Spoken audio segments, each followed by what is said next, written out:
Macam mana kehidupan dia, dan Allah bagi satu syarat, kul in kuntum tuhibbunallah fattabi'uni yubikumullah wa yaghfir lakum dzunubakum. Kamu jika benar cintakan Allah, ikutlah kehidupan Muhammad. Macam mana kehidupan Muhammad, tuan-tuan? Bukan macam kita hari ni berkereta besar, berumah mewah. Jika kita nak kata sedih kehidupan orang Gaza, sedih lagi kehidupan Nabi kita, tuan-tuan. Sedih lagi.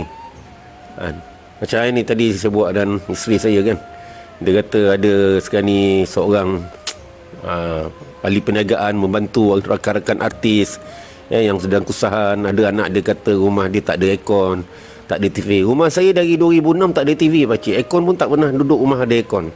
Okey je, boleh hidup.